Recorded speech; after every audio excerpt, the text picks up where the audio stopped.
Sellel graafikul näeme hõbeda hind aastatel 2016 kuni 2025. Kõik toimunud järk-järgult koos inflatsiooniga. Möödunud aastal toimus aga väga järsk pööre. Pole kaugel, et selle metalli hind oleks aastaga 3-kordistunud. Kui vaadatakse raha kui sellist, siis ollakse selle suhtes veidikene skeptilised. Ollakse skeptilised sellepärast, et kuna võlakoormad on nii suured, võlakoormatega kaasnevad tavaliselt inflatsioonilised protsessid ühel või teisel viisil, ühel või teisel hetkel. Ja siis leitakse, et mis on inflatsiooni vastu tavaliselt kõige paremini aidanud? Väärismetallid. Lisaks on hõbedal erinevalt kullast ka päris funktsioon. Hõbe ei ole ainult väärismetall, hõbe on ka tööstuslik metall. Ja teatavasti on meil käimas selline buum nagu tehisintellekti buum. Hõbedat on vaja. Hea küll, vaske on rohkem vaja, aga hõbedat on ka vaja. Eks Peeter Koppel tegutseb maailmas, kus kõlavad sõnad reservid, futuurid, optsioonid, aktsiad.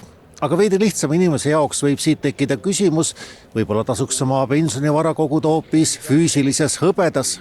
Selline hõbedast investeerimismünt maksis sügise algul 35 eurot, nüüd 70. 2500 eurose hõbedakangi ostja oleks sügises praeguseni teeninud juba 1000 eurot. Kui nüüd inimene usub, et lagi on käes, siis ta võib-olla täna enam ei julge investeerida. Samal ajal eksperdid ütlevad, et hõbeda hinnatõus läheb edasi ja meie õnnetus on see, et tootjad, kellelt meie hõbedat ostame, nad ei suuda toota nii palju, kui vajadus on.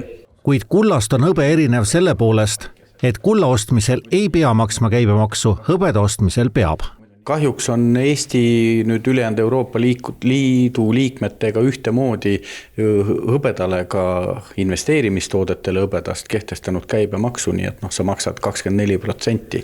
Kuid toimub ka vastupidine. Inimesed ka müüvad hõbedat rohkem. Me oleme ilmselt ka hõbeda sellise, ütleme siis mitte investeerimishõbeda, vaid romuhõbeda kõige suurem kokkuostja Eestis ja tegelikult paljud inimesed seda on teinud juba mõni aeg, et ju on kas siis rasked ajad majanduslikult või on nähtud, et hõbeda hind on nii kõrge, et tõepoolest praegu kogused, mida me kokku ostame ka selle romu poolelt on päris suured. Ka Lätis on hõbeda hinnatõus juba masside teadvusesse jõudnud.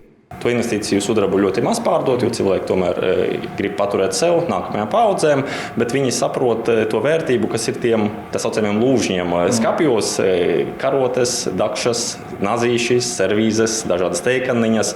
Un tas viss ir principā vērtībā trīskāršojies un šo te selle sõrmustega on küll selline lugu, et seal on peamine väärtus ikkagi esteetiline.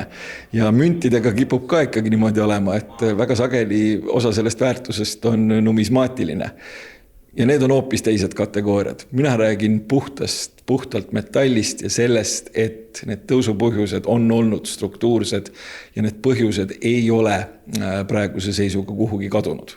Loomulikult ei tähenda see lugu investeerimissoovitust, sest on ka prognoose, mis langust näitavad ning selge on vaid see, et õigus on kas optimistil või pessimistil, aga mitte mõlemal korraga.